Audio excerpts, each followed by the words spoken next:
Ontem a nossa equipe de reportagem esteve no município de Forquilinha, porque os moradores do residencial Forquilinha, que fica no bairro Vila Saturno, chamaram a nossa equipe para falar sobre uma situação que, de acordo com eles, vem causando bastante incômodo. Segundo as informações que eles passaram para a gente, tem uma situação sobre pagamentos de serviços que eles não estariam usufruindo e também de outras situações bem delicadas, como falta de estrutura e até mesmo inadimplência, no caso de ameaças de corte de água, por exemplo, que eles estariam sofrendo mesmo pagando o valor do residencial. E hoje a gente veio aqui para conversar com a síndica do residencial, até porque a gente sempre ouve as duas partes, para ouvir o que ela tem nos dizer, né? Você que acompanhou a gente ontem sabe das informações que eles passaram para a gente. Eu converso agora com a Celina Honório, ela que é síndica, e a gente vai ter essas informações. Tudo bem, Celina? Primeiramente, há quanto tempo que você é síndica do residencial Forquilinha? Há 3 anos, mais ou menos. E, Celina, uma das principais reclamações que os moradores passaram para a gente ontem era a respeito de serviços que estão sendo cobrados e eles não têm esses serviços, né?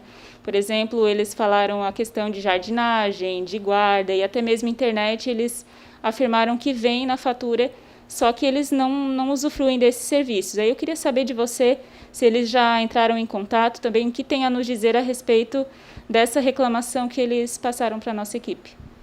Com relação à internet, a internet é para uso do condomínio, né?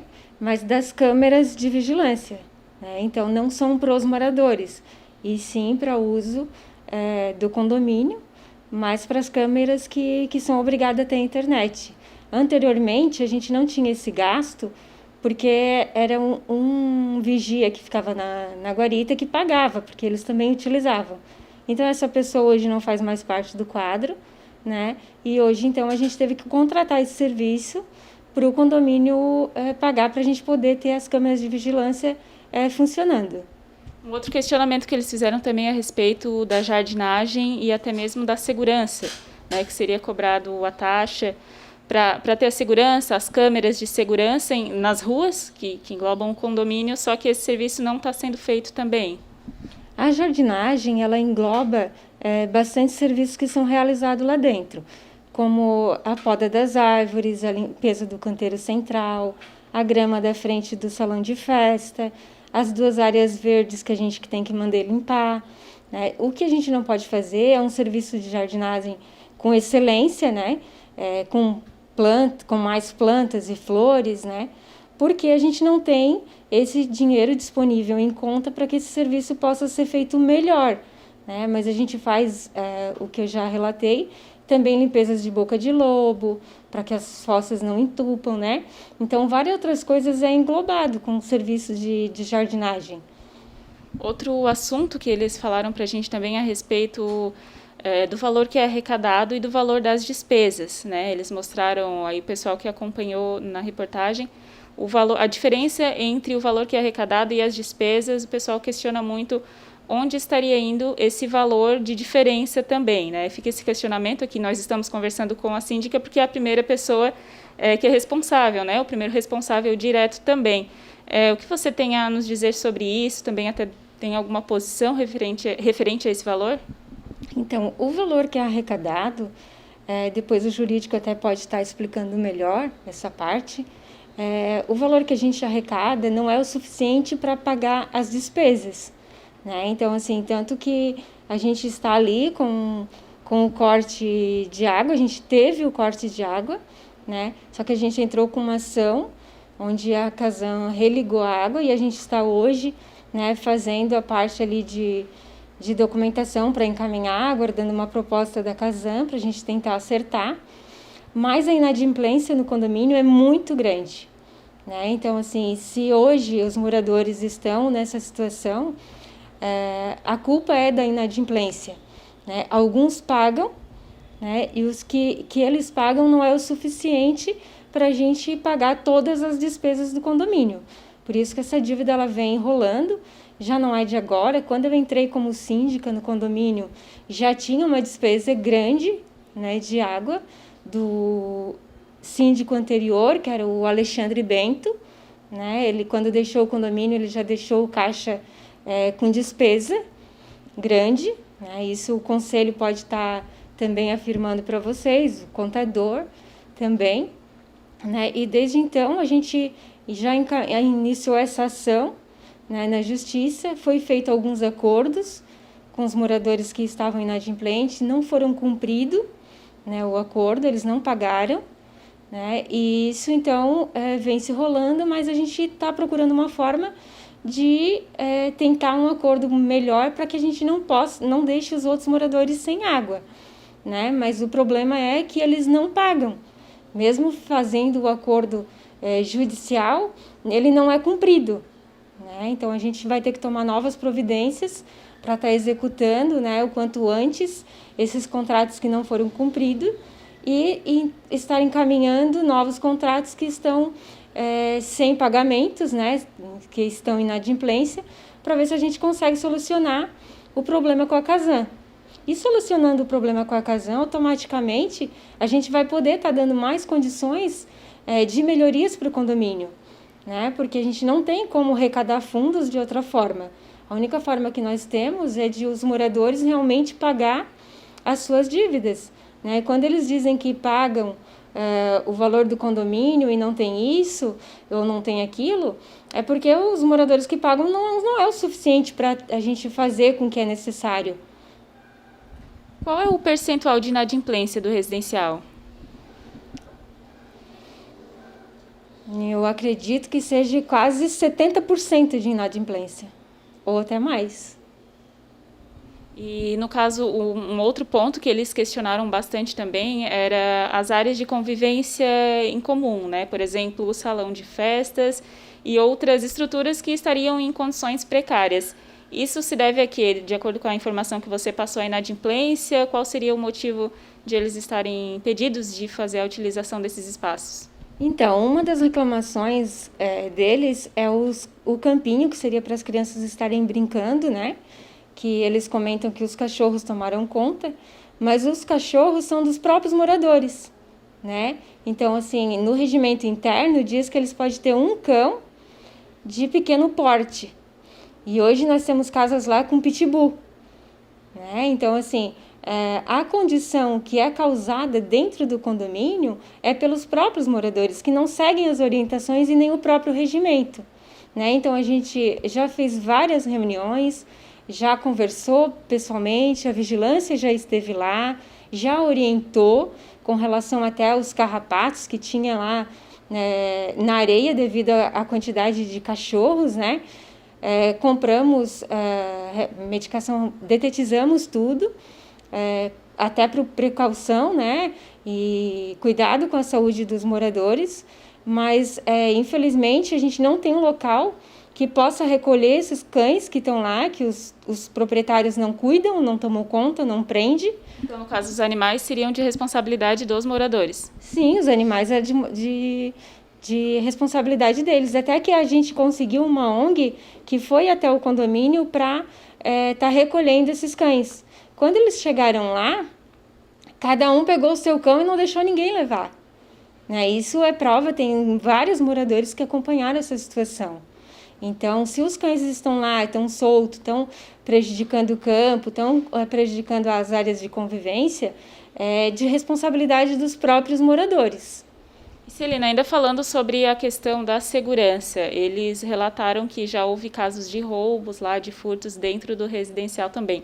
Tem alguma empresa que é responsável? Quem que é responsável por fazer a parte de segurança lá no residencial? Então, a parte de segurança, a gente sempre explica para eles que a pessoa responsável que fica ali na portaria, ela por ali não passou parte de roubo nenhum, até porque a gente tem como fazer a fiscalização perante as câmeras, certo? Mas dentro do condomínio, de uma casa para outra, se aconteceu algum furto, a gente não tem como estar identificando ou dando essa segurança para eles. O que a gente orienta é deixar as casas fechadas, né? Porque pela portaria não passou. Até porque a gente tem as câmeras que, se acontecesse isso, a gente poderia estar olhando e passou. Tivemos um caso que passou uma TV que foi furtada pela portaria, mas foi pelo próprio familiar da moradora. Então, o assunto foi resolvido, né? Foi investigado e foi descoberto e foi resolvido entre familiar e morador. Então, foi o único furto que passou pela portaria. Se aconteceu algum outro, né, como teve um morador que me disse, sumiu a minha carteira de cima da cômoda no quarto. Né? De que forma que o porteiro está lá na frente vai dar essa segurança? Né? A gente não tem como dar segurança dentro das casas ou em outra parte do condomínio. Então, saiu pela portaria e entrou. Né? E todos que entram dentro do condomínio, a gente não tem nenhuma restrição de moradores proibindo alguém de entrar dentro do condomínio. Né? Tivemos mandatos de segurança, né, de mulher, de o marido ter que manter a distância, e isso foi cumprido. Então, com relação à segurança, pela portaria não houve furtos.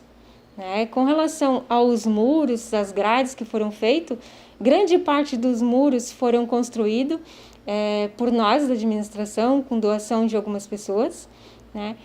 Alguns moradores fizeram alguma parte do muro naquela lateral, mas grande parte foi o condomínio que conseguiu estar construindo. E o restante tem as grades, né, os alambrados que fazem a proteção. Celina, eu imagino que todas essas informações eles já seja de seu conhecimento, e no caso os moradores procuram vocês têm algum tipo de grupo, alguma reunião para tentar resolver todas essas situações? A gente já realizou algumas reuniões. Este ano foi mais difícil devido à pandemia, né, que a gente não pode ter aglomerações. Tanto que o salão de festa a gente orientou o subsíndico, que fica responsável pela chave, a não estar agendando eventos devido à pandemia, com orientações da própria vigilância epidemiológica, né? Então, hoje pode ser grupos no máximo até de 15 pessoas, mantendo a distância. Então, esse ano a gente ainda não fez reunião, não fez assembleia. Reuniões aconteceram algumas, até por orientações sobre os cães e sobre outras situações ali. Quando aconteceu o corte da água, a gente realizou algumas reuniões. Mas a assembleia a gente não fez ainda para acerto de contas esse ano.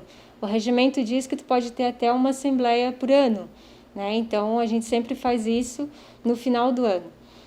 Não sei de que forma que a gente vai estar fazendo isso ainda, a gente vai ter que analisar devido à pandemia, né, que tinha dado uma acalmada nos surtos, mas retornou um grande índice novamente. Então, a gente não sabe ainda de que forma que nós vamos estar realizando essa assembleia para acerto de contas. Mas a gente normalmente realiza, sim. Alguns moradores me procuram para esclarecerem algumas dúvidas, né? Até já conversei com o contador, que é o Alexandre Burgnoli, às vezes surgem algumas dúvidas, tipo uma cobrança de um item que eles me procuraram bastante, utilidade móveis, alguma coisa assim. Eles não sabiam o que era aquilo que estava sendo cobrado.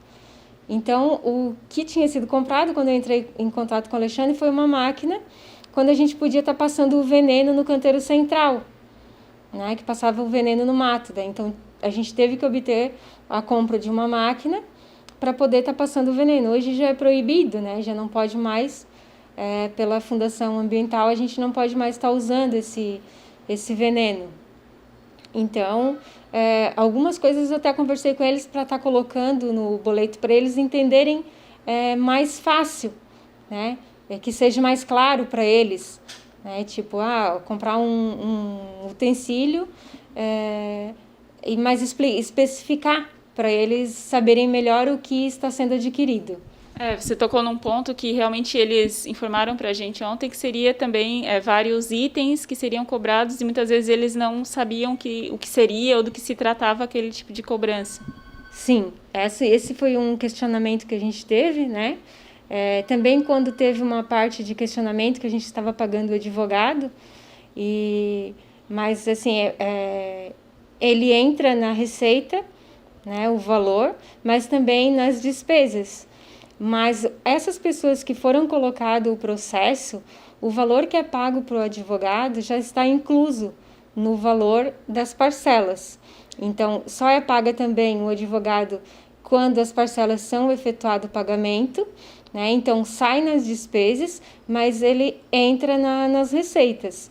Então, é isso que a gente também procurou tá explicando para eles, que morador que não teve processo jurídico, ele não está pagando, né? Ele é obrigado a sair na folha, no boleto para eles, porque o morador que estava inadimplente, ele está pagando, né? Então, sai tudo do mesma conta, mas ele está pagando o advogado. É ele que paga, não o condomínio.